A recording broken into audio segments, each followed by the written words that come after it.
সবাইকে প্রণাম, নমস্কার। সাপ্তাহিক কথামৃত পাঠের আয়োজনে সবাইকে স্বাগত জানাচ্ছি। পরিবর্তনের কথা ভাবা আর পরিবর্তনের জন্য সক্ষম হয়ে ওঠা, আবার বলছি কথাটা, একটা জিনিস পরিবর্তন হবে এই ভাবনাটা বা পরিবর্তিত করব এই ভাবনাটা, আর সেই পরিবর্তনের জন্য নিজেকে সক্ষম করে তোলাটা যেন স্বাধীনতা চাওয়া আর স্বাধীনতার লড়াই লড়ে স্বাধীনতা অর্জন করা, ব্যাপার দুটো যেন সিমিলার হয়ে যায়। আমরা যে কেউ চাইতে পারি পরিবর্তন, চলো ভাই জীবনে কিছু নতুন ঘটুক, এটা পরিবর্তিত হয়ে ওটা যাক, ওটা হোক, এরকম আমরা চাই।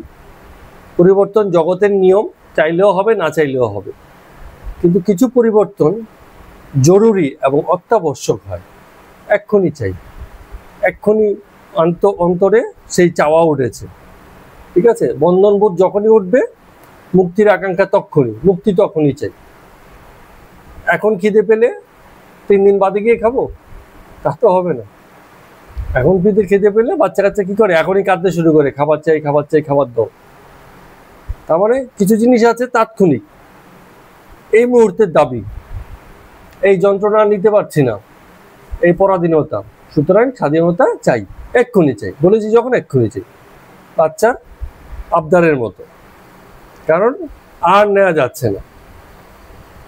তো কিছু জিনিস এরকম, আবার কিছু আছে সেই সময়েও নিশ্চয়ই এমন শতাদর্শীও ছিল কেউ কেউ যারা ভেবেছে যে এই ইংরেজদের অপশাসন একদিন না একদিন শেষ হবে, আজ হোক কাল হোক ঠিক শেষ হবে, জগতের নিয়মই শেষ হবে।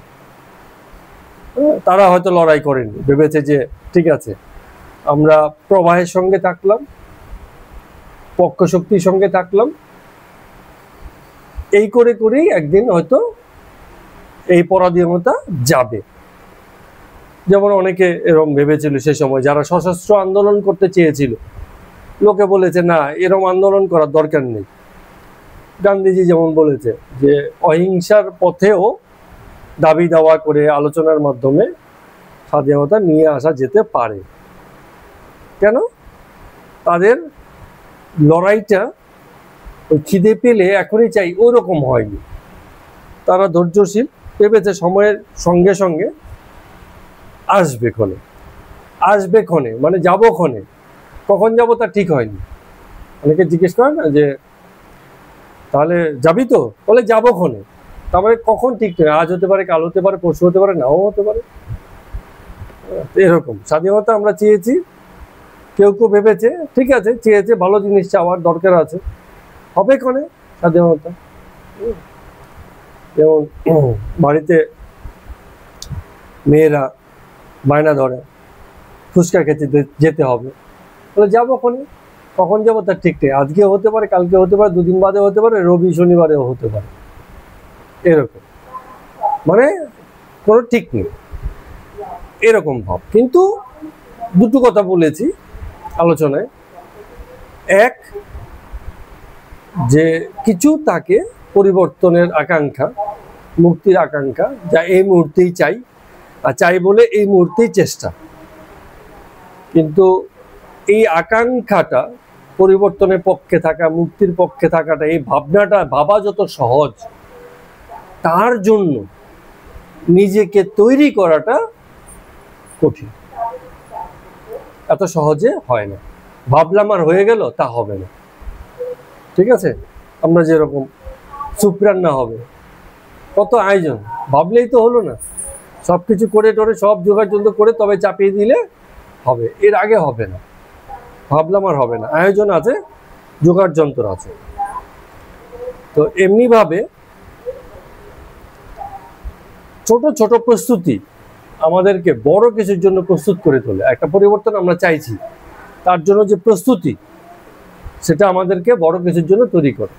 ছোট ছোট করে প্রস্তুতি নিতে হয় না? আমরা এই যে পড়াশোনার ক্ষেত্রে দেখেছি, একটা একটা করে চ্যাপ্টার যদি আমরা কমপ্লিট করতে থাকি, একসময় পুরো বইটা কমপ্লিট হবে। প্রথমে যদি ভাবি যে বইয়ের 12টা চ্যাপ্টার কমপ্লিট করব, হবে কি? হবে না। আমরা জানি ওরম ভাবে হয় না। তো কিভাবে হয়? একটা একটা করে, একটু একটু করে, একটু একটু করে তৈরি করে নিজেকে এগোতে হয়। তো বড় পরিবর্তনের জন্য নিজের মধ্যে ছোট ছোট পরিবর্তন আনতে হয়। একদিনে সেসব পরিবর্তন হয় না। দেশটা রসাচ্ছলে গেছে, কি যেন বলে, রসাচ্ছলে না, কি জানো, উচ্ছন্নে গেছে, উচ্ছন্নে চলে গেছে দেশটা, কি যেন একটা আছে এরকম বলে। যাই হোক, তো এখন মানে আমি তো জানি উচ্ছন্নে চলে গেছে, লোকের নিয়ম কানুন মানে না, আইন মানে না। নতুন রাজ্য ক্ষমতায় এসছি কি দেশের ক্ষমতায় এসছি, এসে পরিবর্তন হয়ে যাবে? হবে না। ধীরে ধীরে ধীরে ধীরে পরিবর্তনগুলো আসবে। ঠিক আছে, এরকম অনেক ধরনের পরিবর্তনের সাক্ষী আমরা হয়েছি, লম্বা সময় আমাদেরকে সাফার করতে হয়েছে, কিন্তু নিরন্তর প্রচেষ্টা দ্বারা এক সময় সেই জায়গাতে পৌঁছানো গেছে যেখানে পুরো বিষয়গুলো মানে আমাদের আকাঙ্ক্ষিত পরিবর্তনের জন্য তৈরি হয়েছে। তো এই যে প্রস্তুতি, এই প্রস্তুতির সময়টাতে খুব ধৈর্য রাখতে হয়, আর সেই আকাঙ্ক্ষিত পরিবর্তিত দিনের জন্য অপেক্ষায় থাকতে হয় যে একদিন আসবে যখন এই সামগ্রিক প্রস্তুতিগুলো সেই মানে সামষ্টিক প্রস্তুতি, ছোট ছোট প্রস্তুতিগুলো আমাদের সেই সামষ্টিক প্রস্তুতিতে নিয়ে যাবে, ছোট ছোট পরিবর্তনগুলো বৃহৎ প্রতিষ্ঠিত পরিবর্তনে আমাদেরকে থিত করবে। তো যিনি সাধু পুরুষ তিনি ধৈর্য রাখতে পারেন, আর জগতে স্বার্থপর বুদ্ধিসম্পন্ন লোকজন মুহূর্তেই অধৈর্য হয়ে যায়, হ্যাঁ, ধৈর্য রাখতে পারে না, তখনই তার দ্বারা বিভিন্ন রকম ভুল এবং বিভিন্ন রকম গন্ডগোলের সৃষ্টি হয়। এখন চাই তো এক্ষুনি চাই, এরকম লোন নিয়ে গাড়ি কিনে ফেলেছে, এখন গাড়ি আর খরচা চালাতে পারছে না।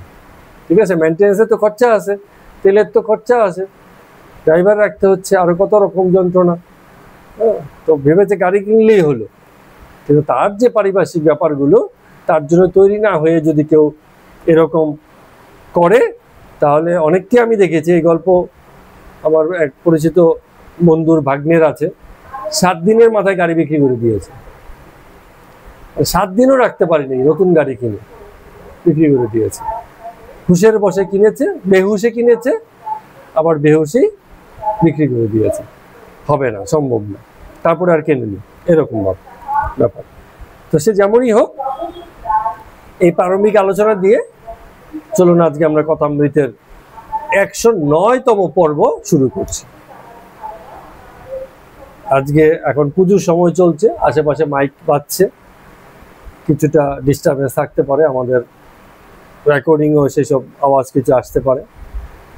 সে যেমনই হোক, আমরা আমাদের মতো করে, তারা তাদের মতো করে, যার যার জায়গা থেকে তার পাঠ বা ভক্তি কর্ম যা কিছু আছে সেসব চালিয়ে যাব। রামকৃষ্ণ পরমহংসদেব বেড়াতে গিয়েছিলেন নেমন্তন্নতে, নাম কীর্তনের নেমন্তন্ন, সেখানে গিয়ে নানান কথা হয়েছে।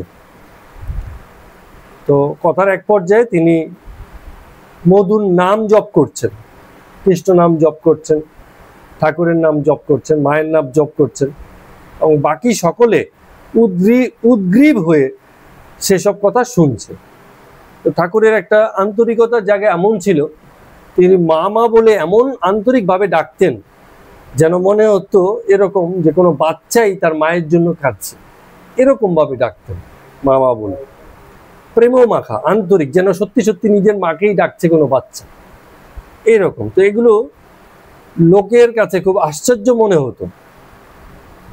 এরকম মন প্রাণ দিয়ে ঈশ্বরকে ডাকা, মাকে ডাকা, তার চরণ পদ প্রার্থনা করা খুব একটা দেখা যেত না।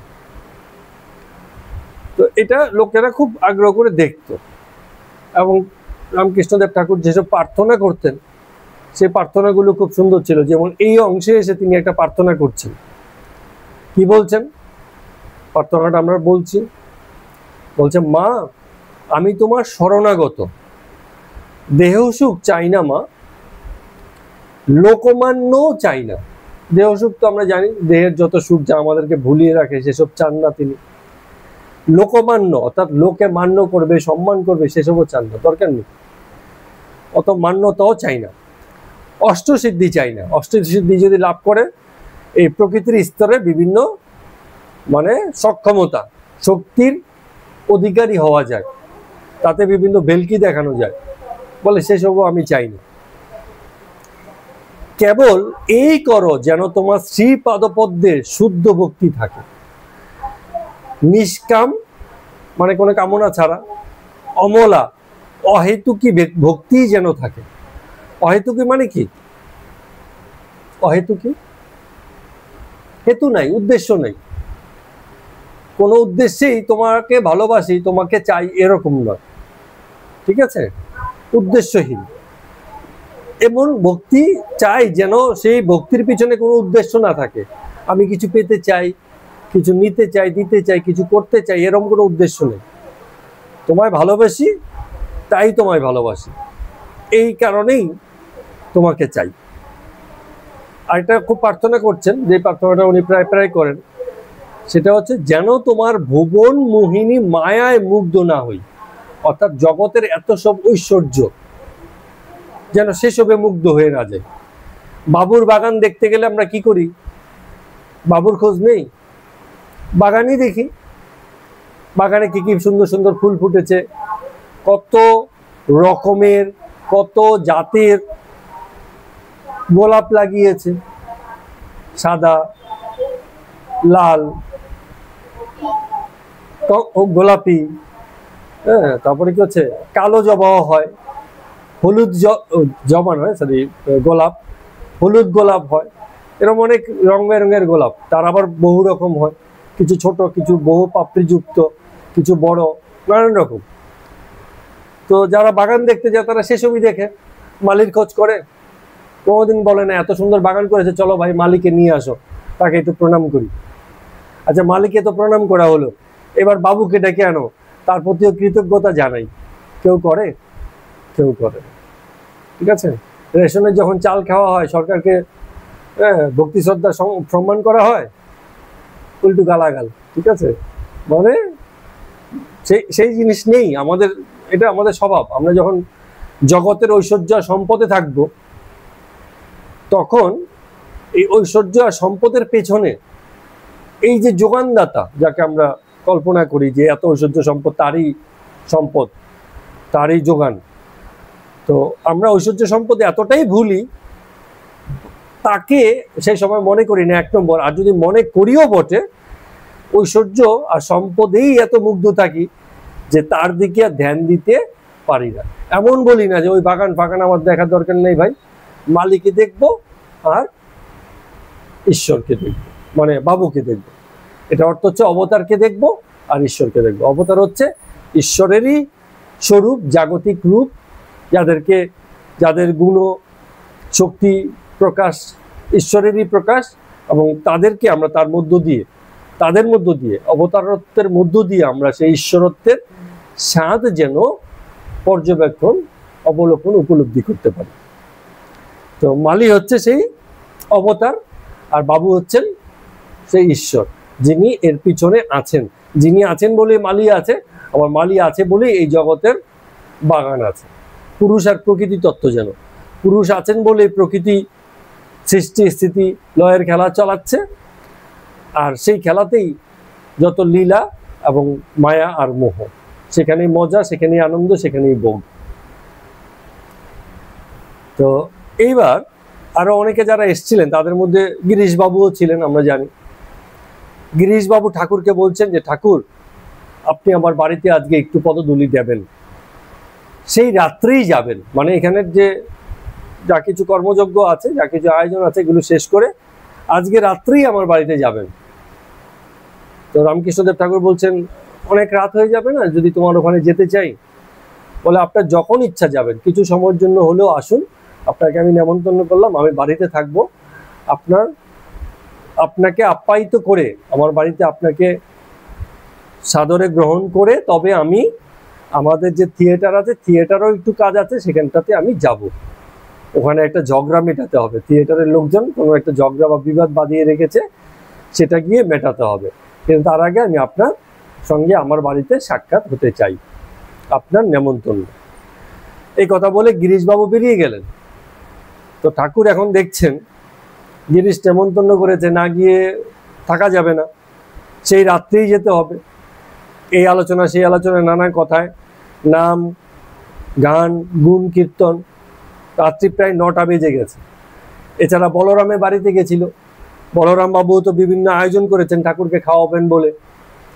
এখন পাছে বলরাম মনে কষ্ট পায়, এই জন্য ঠাকুর বলছেন যে তুমি, আমি গিরিশের বাড়ি যাচ্ছি, তুমি বরং খাবারটা সঙ্গেই দিয়ে দাও, এত কষ্ট করে আয়োজন করেছো, আমি খেয়ে নেব ফোন। ঠিক আছে? তো এই বলে সবার কাছ থেকে সেইখানে বিদায় নিয়ে বলরাম বাবুর বাড়ি থেকে গিরিশচন্দ্র ঘোষের বাড়িতে রওনা দিলেন। তো পথে হেঁটে যাচ্ছেন যেন মাতাল অবস্থা। কেন মাতাল অবস্থা? মধ্যে এই জিনিসটা চলে আসে, হাঁটা চলা ঠিক নেই, যাচ্ছেন চলছেন, কিন্তু মনে হয় যেন এমন ভাবে চলছেন এক্ষুনি বুঝি পড়ে যাবেন। তো এই দেখে নারায়ণ যে সঙ্গে ছিল ভক্ত, ঠাকুরকে ধরে ধরে নিতে গেলেন। তো ঠাকুর এতে খানিকটা বিরক্ত হলেন। পরে নারায়ণকে কাছে ডেকে বলছেন, হাঁটতে হাঁটতেই স্নেহবশত বলছেন যে হাত ধরে যদি নিয়ে চলিস, লোকে ভাববে মাতাল বুঝি নিয়ে যাচ্ছে, মাতলামি করছে, চলতে ফিরতে পারছে না, লোকে নিয়ে যাচ্ছে। হ্যাঁ, আমি বরঞ্চ আপনিই চলে যেতে পারবো, কষ্ট হলেও বা কোনো অসুবিধা হলেও আমি আপনিই যাব, যাতে নিজের মতো করে যেতে পারি না, লোকে তো ভুল বুঝবে, বলবে মাতাল, লোকে ধরে ধরে নিয়ে যাচ্ছে। তো যখন শ্রীযুক্ত গিরিশচন্দ্র ঘোষের বাড়ির কাছাকাছি চলে এসছেন, এসেই দেখছেন ঘোষবাবু বাড়ির সামনেই দাঁড়িয়ে আছেন। যেই টের পেলেন ঠাকুর এসছেন, অমনি সামনে এসে গিয়ে ঠাকুরকে প্রণাম করে তাকে বাড়ির ভিতরে নিয়ে গেলেন। তো সেই সময় নরেন্দ্রও সেখানে ছিল। তো ঠাকুর এমন ভাবাবিষ্ট যে নরেন্দ্র যে সামনে আছে এটা দেখেও যেন সে দেখতে পাচ্ছেন না, এরকম ব্যাপার। ঠিক আছে? পরে নরেন্দ্রকে বলছেন যে তখন তোর সঙ্গে কথা কইনি, ভালো আছিস বাবা? তো এরকম মানে অত্যন্ত স্নেহপূর্ণ কথা। তো ভাবের ঘরে আছেন বলে ভালো পরিষ্কার বলতে পারছেন না। এক জায়গাতে বলছেন নরেন্দ্রকে, বলে এই একটি ও একটি, এটার অর্থ হচ্ছে এই জগৎ দুটো, এক দেহ আর দেহি, দুরকম আছে। এই জগৎ আছে আর জগৎ কারণ আছে জগতে, এই দুটো জিনিসই জগতে আছে। এখন ঠাকুর যখন বাড়ির ভিতরে গেলেন, অন্যান্য ভক্তবৃন্দরাও সেখানে ছিলেন, তার সঙ্গেও কয়েকজন ভক্তবৃন্দ ছিল। ঠাকুরের কথামৃত মধুর বাণী শুনবেন বলে অনেকে সেখানে বসেছিলেন। তো ঠাকুর যেখানে বসবেন সেখানে একটা খবরের কাগজ রয়েছে। তো ঠাকুরের কিছু সংস্কার ছিল, তিনি জানেন খবরের কাগজ মানে কি, জগতের কথা, বিষয়ীদের কথা, পরনিন্দা, পরচর্চা, বিজ্ঞাপন, হ্যাঁ, এই মরেছে, এর কুটকাচালি, এর সমালোচনা, এসবই তো চলে খবর কাগজের মধ্যে। তো ঠাকুর খবরের কাগজের পাশে বসবেন না, ওটার উপরেও বসবেন না। তিনি ইশারা করলেন, একজন খবরের কাগজটাকে সরিয়ে দিল, তারপরে তিনি বসলেন। তো এমন সময় ভক্ত নিত্যগোপাল সেখানে হাজির হলো। তো ঠাকুর তাকে দেখে অবাক হয়ে গেলেন, কি রে নিত্যগোপাল, তুই এখানে এসছিস? তোর শরীর ঠিক আছে? কেমন আছিস? নিত্যগোপাল বলছে, ভালো নয়, শরীর ঠিক নেই। তো বলছে, তাহলে এখানে এলি যে? বলে, একটু সাহস করে এলাম, মাঝে মাঝে এমন হয় যে লোকের সঙ্গ ভালো লাগে না। নিত্যগোপাল বলছে যে সঙ্গে অনেক সময় তারক থাকে, মাঝে মাঝে মনে হয় তারক না থাকলেও ভালো হয়, এরকম ভাব। ঠিক আছে? এরকম ভাবে কথা বলছেন। তো এইবার শ্রীরামকৃষ্ণদেব ঠাকুর আলোচনা শুনবেন। কার কার মধ্যে আলোচনা? নরেন্দ্রের সঙ্গে গিরিশবাবু আলোচনা করবে। তো ঠাকুরের মাঝে মাঝে এরকম বায়না হয় যে তোমরা ঈশ্বর তত্ত্ব নিয়ে দুজনে আলোচনা করো, বিতর্ক করো, আমি সেটা শুনবো, যদি পারো ইংরেজিতে করো। তো ঠাকুরের এই আবদার রাখতে গিয়ে নরেন্দ্র এবং গিরিশবাবু মানে ঈশ্বর তত্ত্ব বিষয়ে বিচার করতে লাগলো, আর এটা খুব মন দিয়ে ঠাকুর শুনছেন। তো নরেন্দ্র বলছে ঈশ্বর অনন্ত, তাকে ধারণা করা আমাদের সাধ্য কি? যথার্থ বলেছে, তিনি সকলের ভিতরে আছেন, শুধু একজনের ভিতরে এসেছেন এমন হতে পারে না। এটা হচ্ছে নরেন্দ্রর বক্তব্য। কেন এরকম ভাবছে নরেন্দ্র, পিতা বলতে পারবে? নরেন্দ্র বলছে যে ঈশ্বর অনন্ত, বিশাল, অসীম, বিস্তৃত, তার সম্পর্কে কোনো ধারণা করা যায় না। আর আমাদের অস্তিত্ব হচ্ছে শান্ত। শান্ত মানে হচ্ছে সীমিত, সীমাবদ্ধ। তো ঈশ্বর এই শান্ত অস্তিত্বের মধ্যে কিভাবে থাকতে পারেন যখন তিনি নিজেই অনন্ত? এই কথাটা নরেন্দ্র বলছে। এখন রামকৃষ্ণদেব ঠাকুর সস্নেহ বলছেন আমারও তাই মত। তবে একটা কথা আছে। কি কথা? যে শক্তি বিশেষে এই ব্যাপারটা আলাদা হয়। মানুষ শান্ত, মানুষ সীমিত ক্ষমতার অধিকার, এই কথা ঠিক, কিন্তু মানুষে মানুষেও শক্তিতে পার্থক্য হয়ে যায়, ক্ষমতায় পার্থক্য হয়ে যায়, ভক্তিতে পার্থক্য হয়ে যায়, সাধনায় পার্থক্য হয়ে যায়, উদ্দীপনায় পার্থক্য হয়ে যায়, হয়তো পার্থক্য। তো এই যে পার্থক্য ঘটে যায়, তো তিনি এই মানুষের মধ্যে শক্তিরূপে প্রকাশিত, কিন্তু কোথাও শক্তি বেশি, কোথাও শক্তি কম, কোথাও শক্তি অত্যধিক, কোথাও একটু কম আছে। তো এটা কি করে হয়? শক্তির কম বেশ হয় জগতে সব জায়গাতে। কোনো মাটিতে খুব ভালো ফসল ফলে, কোনো মাটিতে একটু ফসল ফলে কম। কেন? উপাদানগুলি এমন, পারিপার্শ্বিক শর্তগুলি এরকম এসে যায় যে কোথাও বিকশিত বেশি হয়, কোথাও বিকশিত কম হয়। তো এই যে শক্তির আধার, এই মনুষ্যের ভিতর দিয়ে যে শক্তির প্রকাশটা সর্বোচ্চ ঘটেছে, এর মধ্যে তারতম্য ঘটে যায়। তো এর মধ্যে রাম বলছে যে এসব তর্ক করে কি হবে ঠাকুর? রামকৃষ্ণ একটু বিরক্ত হয়ে বলছেন না না, এরও একটা মানে আছে, একটু শোন না। তো গিরিশবাবু বলছেন নরেন্দ্রকে যে তুমি কেমন করে জানলে যে দেহ যিনি ধারণ করে আছেন তার মধ্যে তার শক্তির প্রকাশ হবে না? অবতার রূপে তিনি আরো বেশি শক্তি নিয়ে এই জগতে আসবেন না, তুমি এটা কেমন করে জানলে?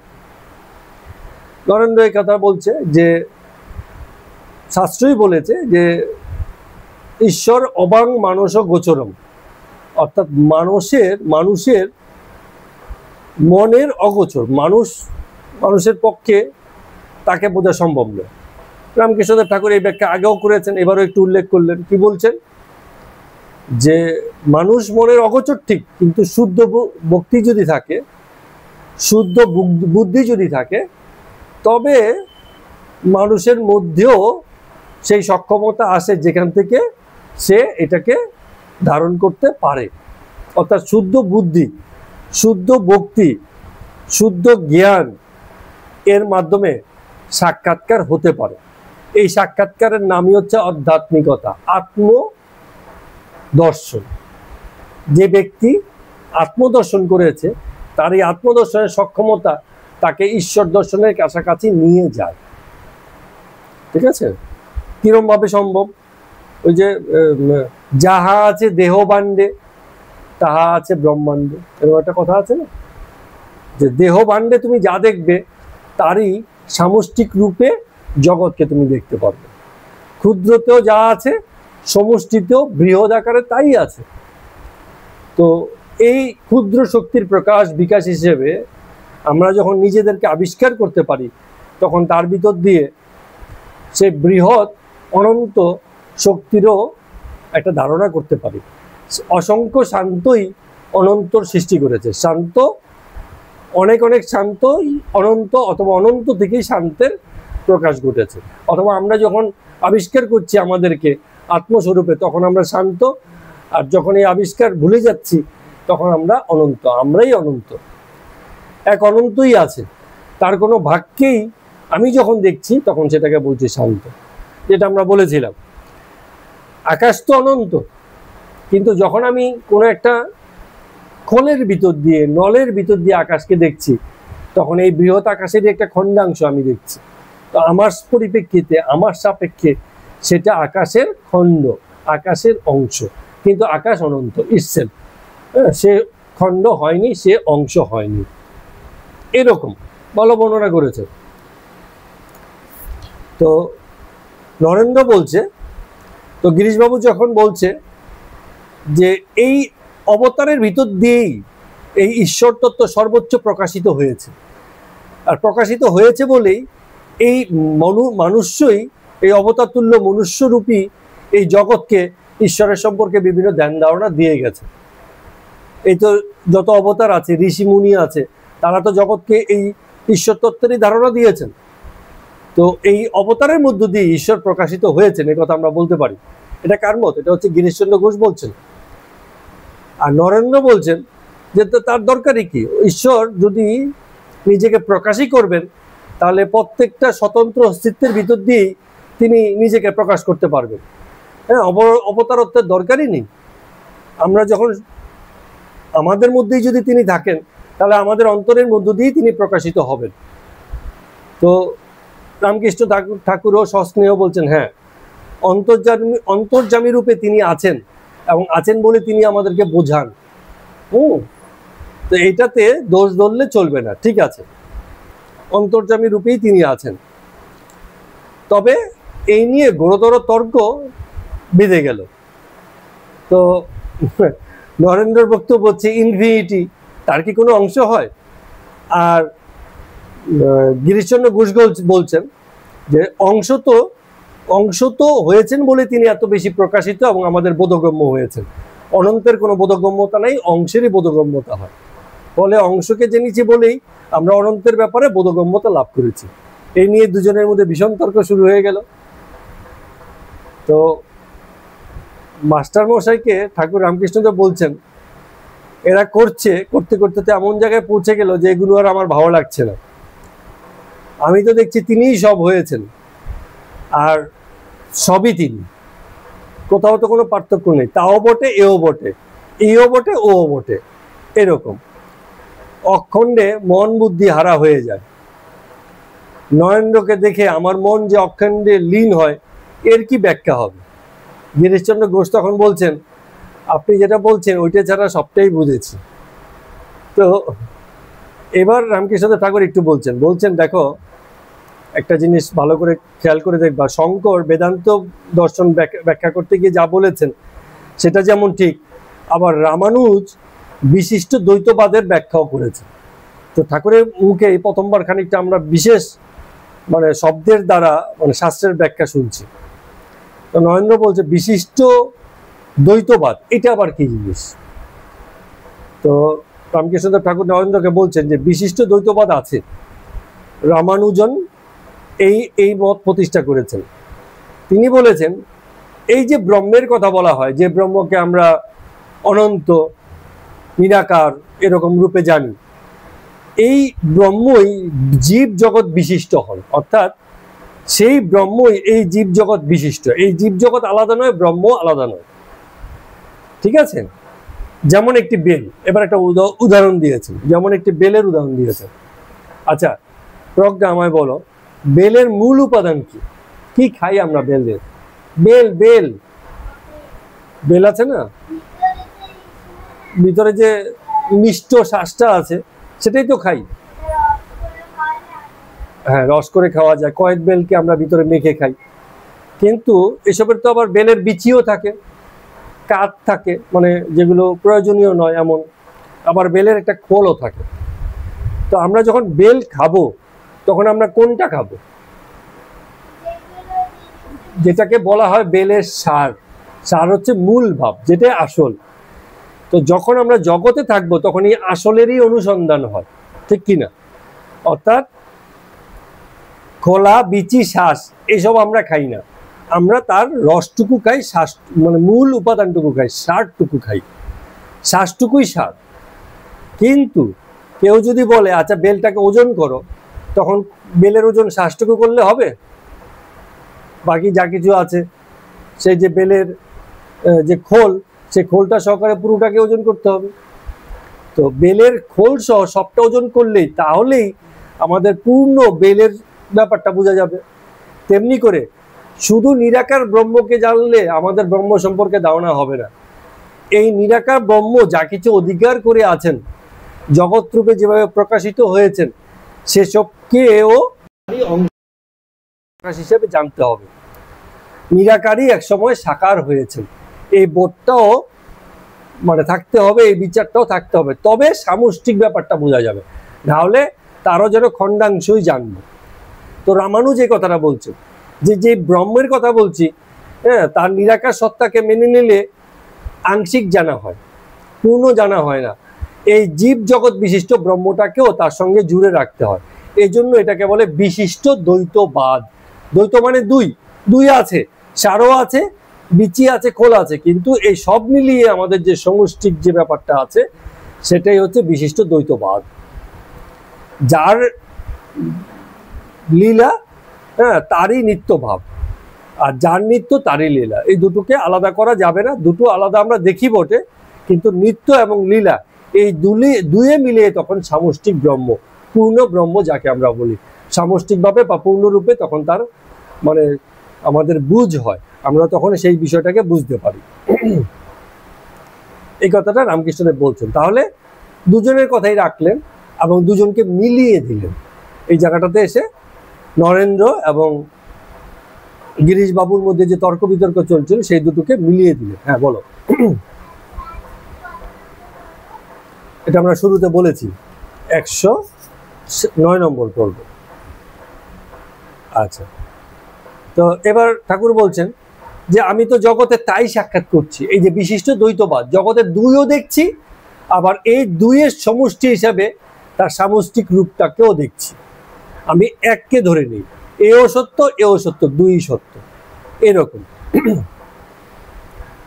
তো বলছে, ঠাকুর বলছেন যে চৈতন্য লাভ না হলে চৈতন্যকে জানা যায় না। খুব দামি কথা, খুব দামি কথা। মানে আমরা এর আগেও বলছি যে এই যে শুধু অংশকে জানা, অংশকে ধরে মানে বিচার করা, এটা তখনও পর্যন্ত কখনোই চলে যাবে না যতক্ষণ পর্যন্ত চৈতন্য না হবে।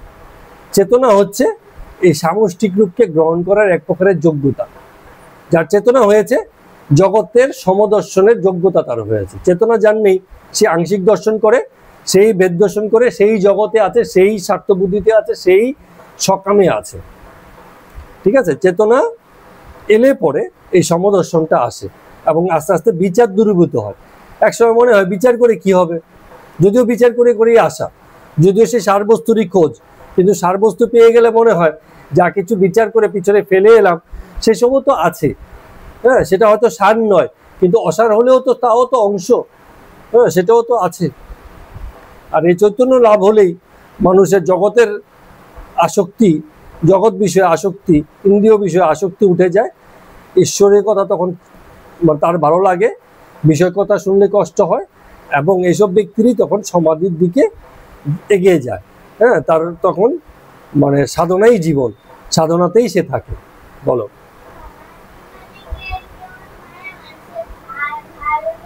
না, ভার আর সমাধি এক না। তো এবার যে কথাটা শুরু দিয়ে বলছেন, এবারও সে কথাটা বলছেন, চৈতন্য লাভ করলে তবে চৈতন্যকে জানতে পারা যায়। এই যে জগতের কারণ হিসেবে জানি, আদ্যা শক্তি হিসেবে যাকে জানি, তিনি চৈতন্য স্বরূপ, চৈতন্যেই প্রতিষ্ঠিত, চৈতন্যই মানে তার স্বরূপ। অর্থাৎ আমরা যেটা ব্যাখ্যা করেছিলাম, ঈশ্বরের সংজ্ঞা কি বলেছিলাম, সচ্চিৎ আনন্দ স্বরূপ। ঠিক আছে, এগুলো গুণ, এসব লক্ষণ, এগুলো দিয়ে তাকে আমরা মানে চিনতে এবং বোঝার চেষ্টা করতে পারি। তো এই জন্য বলছে চৈতন্যকে লাভ না করলে, চৈতন্যের আশ্রয় না নিলে সেই চৈতন্যকে জানা যায় না, বোঝা যায় না। এবার নরেন্দ্র বলছে রামকৃষ্ণ ঠাকুরকে, বলে কই কালীর ধ্যান তো 3-4 দিন করলুম, কিছুই তো হলো না। নরেন্দ্র সহজ সরল স্বীকারোক্তি, সে মানে তার ভক্তিপথে গা বাসানো স্বভাব নয়। সবাই হরিনাম হরিনাম করছে, সেও করছে, সবাই মামা করছে, সেও করছে, কিন্তু সে সেসব পারে না। সে বলছে 3-4 দিন ধ্যান করলুম, কিছুই ঘটলো না। তো এই যে মানে স্বীকার করলো, এটা স্বীকার করার অর্থ কি, মানে সে মানে সত্যি সত্যি সেই ভাবনাতেই আছে যে এই প্রত্যক্ষণ তার চাই, বিচারটা তার খুব জাগ্রত। হ্যাঁ, মানে নিজেকে ভুলভাল বুঝিয়ে রাখেনি, এই জন্য এই কথাটাকে সে স্বীকার করতে পারলো। এখন রামকৃষ্ণদেব ঠাকুর যেটা বলছেন, ক্রমে হবে। তুই তো বলছিস কালীর ধ্যান করেছিস, কালী আর কৃষ্ণ বা ব্রহ্ম, এ তো আলাদা নয়। যখন পুরুষ রূপে আছেন তখন ব্রহ্ম, আর যখন সৃষ্টি স্থিতি প্রলয়ের কাজ করছেন তখন কালী, তখন ব্রহ্মা বিষ্ণু মহেশ্বর, এই 3 স্বরূপে আছেন। তো কালী জগতের প্রকৃতির শক্তি, তো সেইটাকে মানে আলাদা করা যায় না। ব্রহ্ম যা, কালীও তাই। ধীরে ধীরে এই বোধ হবে। যেমন অগ্নি থাকলেই দায়িকা শক্তি থাকবে, এটাকে আলাদা করা যায় না। এটা এমন জিনিস, দুটো পুরুষের প্রকৃতি এমন জিনিস, মানে একই সঙ্গে সমবিহারে থাকে, একই সঙ্গে আছে, আলাদা করা যাবে না। আগুন বলবো আর তার তাপ বা দায়িকা শক্তিকে স্বীকার করব না, সেটা হবে না। তো সেটা থাকবে। দুধ থাকলে, দুধ মানে হচ্ছে তার সাদা ভাব থাকতে হবে, নাহলে দুধ আর হবে কেন? ঠিক আছে, অন্য কিছু হয়ে যাবে। তো অনেক রাত্র হয়ে গেছিল, ঠাকুর বলছেন যে এবার তো যেতে হবে। আর গিরিশ বাবুও তো তখন প্রথমে শুরুতে বলে নিয়েছিলেন কোথায় যাবেন। এই ঠাকুরের সঙ্গে সাক্ষাৎ করে উনি সেই মানে তার যে থিয়েটারে আছে সেখানে একটা বিবাদ বেঁধেছে, সেটাকে মীমাংসা করার জন্য যাবেন। তো গিরিশবাবু হরিপদকে বলছেন যে এবার একখানে গাড়ি ডেকে দাও, আর ঠাকুরের জন্য একটা গাড়ির ব্যবস্থা করতে বলছেন। ঠাকুরকে তো আবার দক্ষিণেশ্বরে পৌঁছতে হবে, অনেক রাত্রি হয়ে গেছে। তো রামকৃষ্ণদেব ঠাকুর বলছেন এদিক ওদিক দুদিকই রাখতে হয়। গিরিশ বলছে যে আপনাকে ছেড়ে থিয়েটারে যেতে হচ্ছে, আমার তো ইচ্ছে নয় যাওয়ার, কিন্তু তাও তো যেতে হবে বলে মনে হচ্ছে। ঠাকুর বলছেন যাও না, দুদিক রেখেই চলো। জনক রাজা যেমন করেছিলেন, এদিক ওদিক দুদিক রেখেই মানে চলেছিলেন। তো গিরিশবাবু বলছে মাঝে মাঝে ইচ্ছে হয় থিয়েটারের ভার ওই ছেলে ছোকরাদের উপর ছেড়ে দিয়ে নিজেকে আলাদা করে ফেলি, মানে এখন আর ওনার অত ভালো লাগে না থিয়েটারে এইসব বিষয় আসে। রামকৃষ্ণ বলছে না না না, ও বেশ আছে, তুমি যা করছো তারও একটা ভালো দিক আছে, লোকের উপকার হয়, করে যাও, যতদিন পারো করে যাও। তো গিরিশবাবু যখন বেরিয়ে গেলেন, নরেন্দ্র ঠাকুরকে বলছেন এই দেখুন গিরিশবাবুর ব্যাপার, একদিকে বলছে ঈশ্বর আছে, অবতার আছে, আবার থিয়েটারে টানে সবকিছু ফেলে চলে যেতে হচ্ছে। হ্যাঁ, এরম একটু সমালোচনা করলেন নরেন্দ্র। তো নরেন্দ্রকে ঠাকুর বলছেন যতক্ষণ বিচার ততক্ষণ তাকে পাওয়া যায় না। এই যে যতক্ষণ বিচার চলছে ততক্ষণ তাকে পাওয়া যায় না। তোমরা বিচার করছিলে, আমার কিন্তু ভালো লাগে নাই, কারণ বিচারের দ্বারা কি হয়, মানে মানুষ খেই হারিয়ে ফেলে, মূল ভাবনা থেকে দূরে সরে যায়।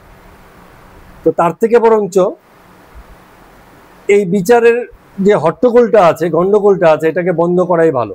এবং হয়েও যায় বিচারটা একসময়। যেমন নেমন্তন্ন বাড়িতে গেলে কি হয়, সব মানুষ একত্রে জড়ো হয়েছে, এ ওর সঙ্গে কুশল জিজ্ঞাসা করছে, এর খবর ওর খবর নিচ্ছে, কিন্তু আস্তে আস্তে লোক যখন খেতে বসে তখন কি হয়, খাওয়া বন্ধ, তখন শুধু খাওয়ার শব্দ। হ্যাঁ, এই লুচিটা দে, ওই ওখানে ডালটা দে, ও মাছের মুড়ুটা দে, আমাকে জল দে, ওকে নুন দে, এসবই তো চলে, এইসব আজ। কিন্তু যখন খেতে খেতে খেতে খেতে লোকের শেষের দিকে চলে আসে, মিষ্টান্ন আসে, দই আসে, তখন লোকে হাপুস হুপুস তাও খায়, তখন আর ওইসবও চলে না, ওটা দে ওটা দে। হ্যাঁ, শেষের দিকে এসে মোটামুটি সবাই শান্ত হয়ে যায়। এবং এই ধরনের খাওয়া টাওয়া হয়ে গেলে পরে বাড়ি গিয়ে কি আরো বেশি শান্ত, ঘুম। তো বলছে যত বিচার খাওয়ার আগেই, কি রান্না হয়েছে, কেমন খেতে হয়েছে, কার বিয়ে, কি কার শ্রাদ্ধানুষ্ঠান, এসব নিয়ে আলোচনা হচ্ছে, তো সব আলোচনা চলছে, বিচার চলছে। কিন্তু যত এগিয়ে যায় তত বিচার একসময় হারিয়ে যায়, সেসব বিচারও থাকে না। তো এই অনন্তকে যখন মানুষ জানতে চেষ্টা করে তখন তার বিচার, আর বিচার হারিয়ে গেলে এক সময় এই শান্ততার ভিতরেই অনন্ততার অস্তিত্বকে সে লাভ করে। এইটাকেই এক অর্থে সমাধি বলে। অনেক গোপন ব্যাপার, অনেক গভীর ব্যাপার, কিন্তু প্রাথমিকভাবে শান্তের মধ্যে যখন অনন্ততা ধারণায় আসে, মানে ধারণ করতে পারে না, ধারণাতে আসে, এরম যখন হয় তখনই আমাদের সমাধি হয়। তো নরেন্দ্রকে আদর করে ঠাকুর এসব কথা বলছেন। তো আজকের মতো কথামৃত পাঠ আমরা এখানে শেষ করছি। সবাইকে প্রণাম এবং নমস্কার।